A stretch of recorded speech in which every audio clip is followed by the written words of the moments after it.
Alhamdulillah, alhamdulillah wa syarrafal anam bi sahibil maqamil a'la wa kammala as-su'ud bi akrami maulud.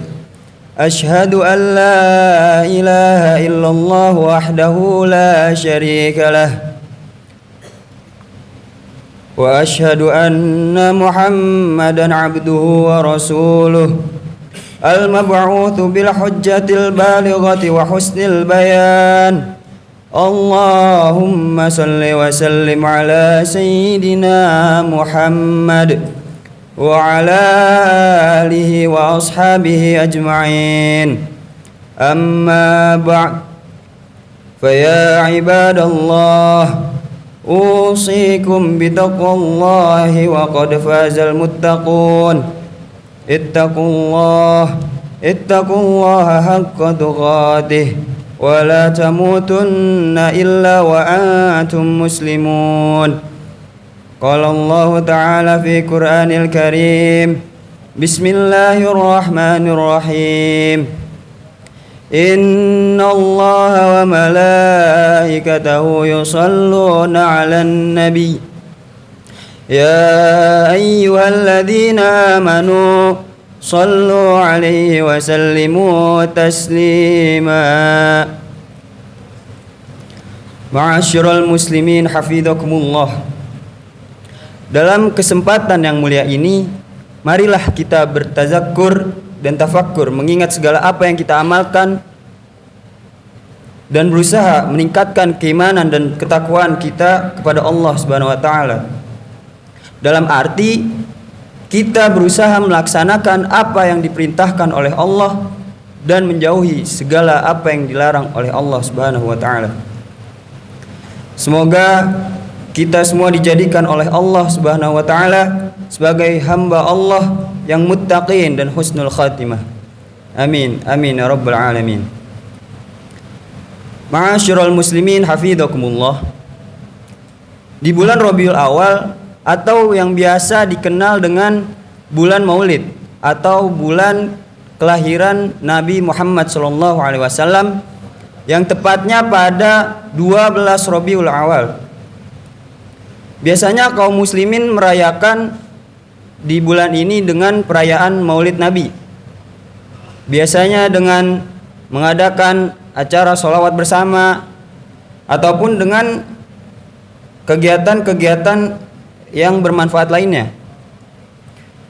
Namun yang menjadi pertanyaan adalah, pernahkah Nabi Muhammad merayakan Maulidnya? Dan sejak kapan Maulid ini ada? Lalu untuk apa Maulid ini ada? Dan apa hukum melaksanakan atau merayakan Maulid Nabi Muhammad SAW? Jika menelusuri sejarah, ternyata Nabi Muhammad belum pernah merayakan Maulidnya dengan upacara atau acara-acara. Tapi Rasulullah memperingati kelahirannya dengan berpuasa pada hari Senin. Pada suatu ketika, seorang sahabat bertanya kepada Rasulullah, "Wahai Rasulullah, mengapa engkau berpuasa di hari Senin?" Rasul pun menjawab, "Saya berpuasa di hari Senin karena pada hari Seninlah saya dilahirkan." Dan karena adanya puasa yang dilakukan oleh Rasul ini, kita jadi mengenal yang namanya puasa weton atau puasa kelahiran. Namun sejarah tidak pernah mencatat bahwasanya Rasulullah merayakan Maulid dengan mengundang orang lain untuk membaca sholawat, untuk baca berzanji, untuk baca dibai. Nah, apakah kalau Nabi Muhammad belum pernah merayakan Maulidnya, berarti Maulid itu mengada-ngada? Berarti Maulid itu bid'ah? Mari kita mengkaji hukum memperingati Maulid Nabi. Menurut Mufti Afrika Selatan, Syekh M.A. Awwari mengatakan bahwa pada masa Khulafaur Rasyidin sudah ada peringatan-peringatan kecil mengenai perayaan kelahiran Nabi. Bahkan Abdul Muthalib merayakan kelahiran Nabi dengan menggendong Nabi Muhammad ketika masih bayi dan bertawaf mengelilingi Ka'bah. Namun di sisi lain, Imam Jalaluddin As-Suyuti dalam kitabnya Husnul Maqasid fil Amal al-Mawalid menjelaskan bahwa di zaman Rasulullah dan Khulafaur Rasyidin memang belum ada peringatan dalam bentuk upacara, sholawatan atau pengajian-pengajian umum, sehingga ada sebagian kaum muslimin yang tidak mau memperingati kelahiran dalam bentuk upacara. Jadi kapan sebenarnya peringatan kelahiran Nabi ini dimulai dilaksanakan? Sejarah menyebutkan bahwa sejak Islam berjaya setelah menaklukkan Romawi, Persia, bahkan Eropa, itu banyak orang non-muslim yang masuk ke agama Islam, baik secara terpaksa maupun secara sukarela. Nah, dari situlah orang-orang Nasrani itu menimbulkan dendam pada diri kaum Nasrani. Akhirnya mereka membalas dendam dengan apa? Dengan menjajah Timur Tengah. Dari situlah berkobarlah perang salib. Pada perang salib itu kaum Nasrani membunuh orang Islam, merampas kejayaan Islam, dijauhkan dari Islamnya, dijauhkan dari nabinya, serta dijauhkan dari sejarah-sejarah yang menampilkan bahwa Islam itu pernah berjaya. Yang ditampilkan oleh penjajah yaitu apa? Yaitu tokoh-tokoh kafir, tokoh-tokoh fiktif, sehingga rusaklah moral anak muda, hancurlah kejayaan kaum muslimin, hilangnya keteladanan, hingga tidak kenal kehebatan Islam. Melihat kondisi umat yang terpuruk dan semakin jauh dari Islam, serta tidak punya semangat memperjuangkan Islam, akhirnya para ulama mencari solusi bagaimana membangkitkan keislaman kaum muslimin dan bagaimana melepaskan diri dari cengkraman tentara salib.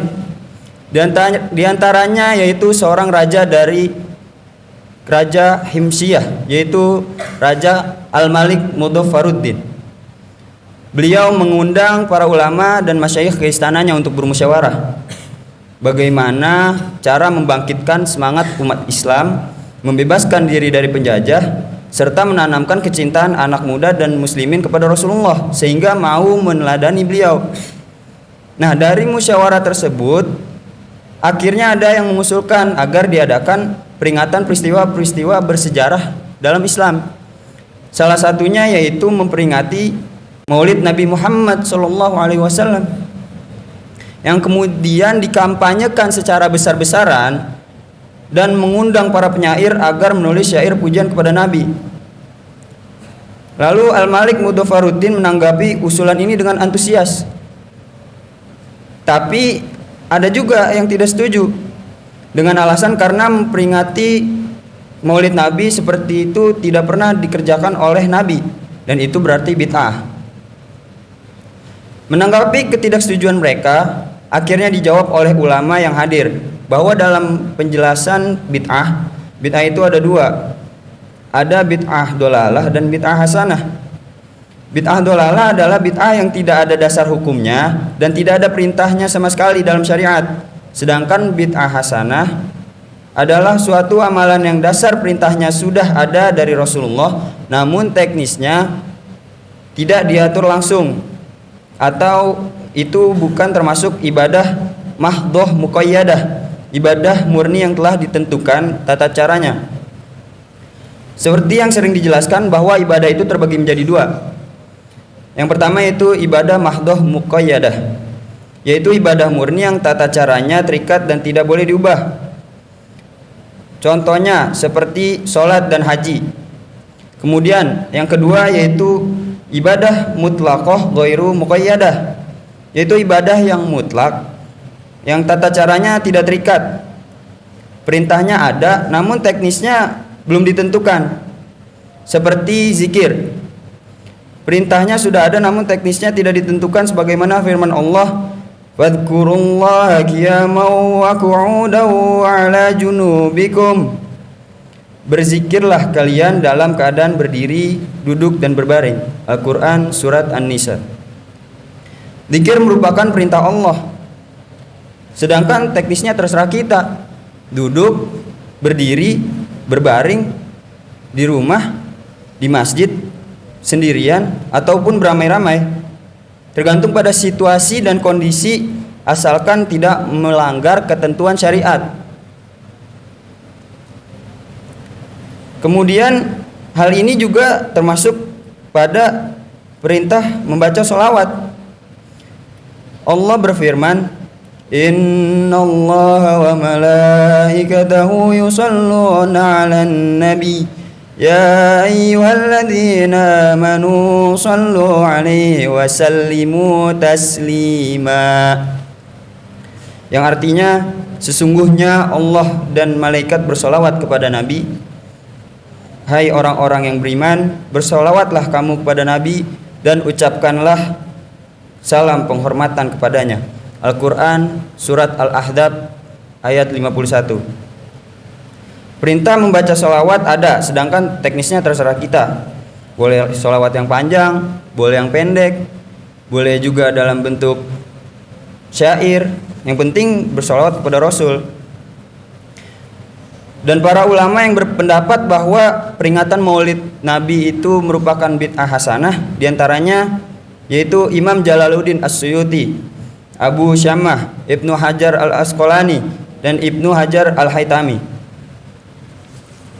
Maka dengan demikian, mengadakan peringatan Nabi yang diisi dengan pembacaan sholawat bukan termasuk bid'ah dolalah, tapi merupakan amrun muhtasan, yaitu sesuatu yang dianggap baik.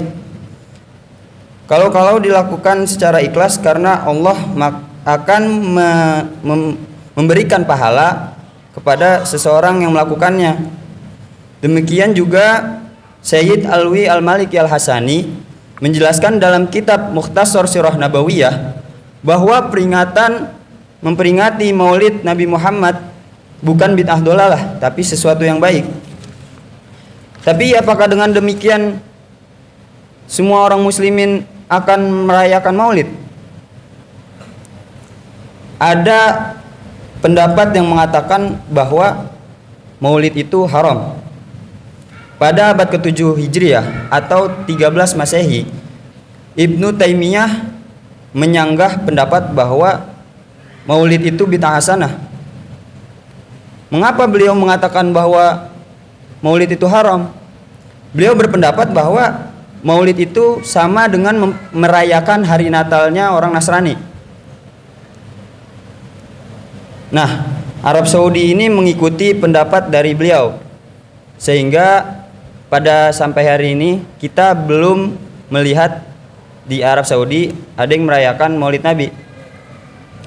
Namun pendapat Ibnu Taimiyah disanggah oleh Ibnu Qayyim Al-Jauziyah pada 1350 Masehi. Beliau berpendapat bahwa Natal dan Maulid itu berbeda. Yang berbeda, yang pertama Natal. Natal itu merayakan kelahiran anak Tuhan yang menjadi bagian dari Tuhan itu sendiri. Dan yang kedua yaitu Maulid. Maulid itu merayakan kelahiran seorang anak manusia yang kemudian ditunjuk sebagai utusan Allah. Selain itu, kita juga tidak pernah mengutus Nabi Muhammad sebagai wakil Allah, anak Allah, ataupun menjadikan Nabi Muhammad sebagai bagian dari Allah. Jadi apakah perayaan Maulid dan Natal sama? Tentu jelas berbeda. Akhirnya para ulama yang hadir bersama Al-Malik Mudhafaruddin dalam pertemuan itu memutuskan bahwa Maulid Nabi Muhammad SAW itu boleh dilaksanakan.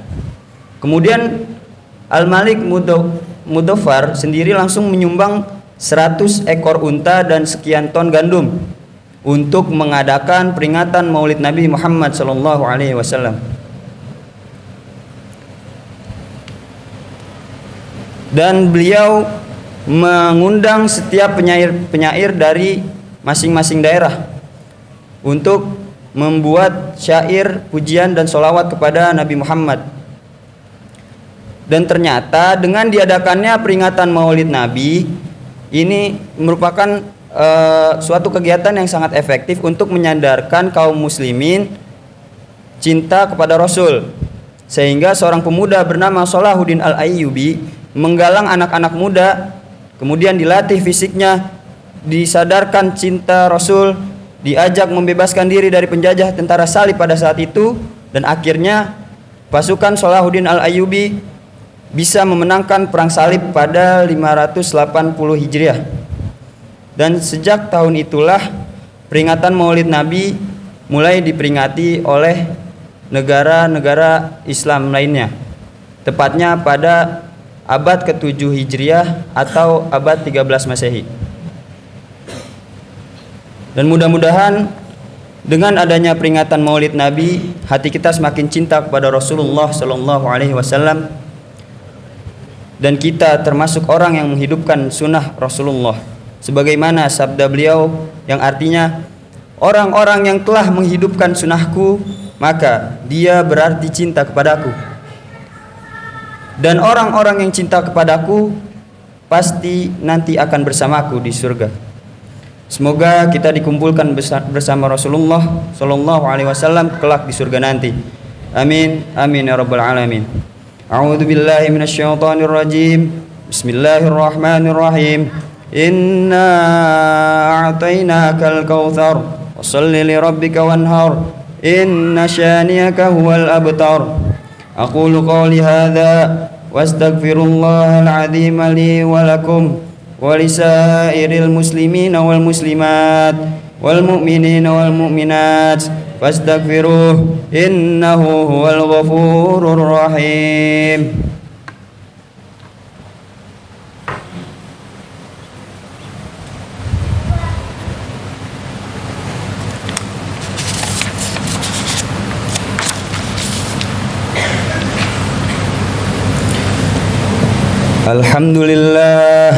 Alhamdulillah wa kafa wa usalli wa usallim ala sayyidina Muhammadinil Mustafa wa ala alihi wa ashabihi ahlil wafa. Ashhadu an la ilaha illallah wahdahu la syarika lah wa ashhadu anna sayyidana Muhammadan abduhu wa rasuluh.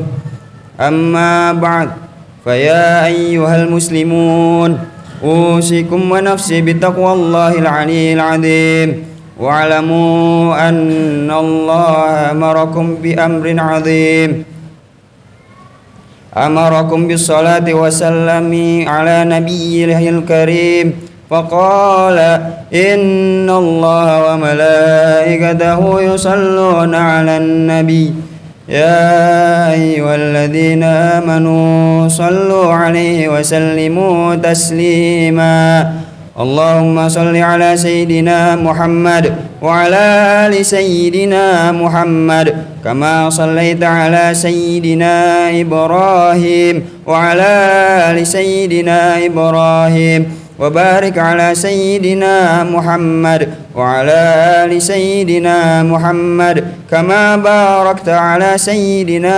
إبراهيم وعلى آل سيدنا إبراهيم في العالمين إنك حميد مجيد.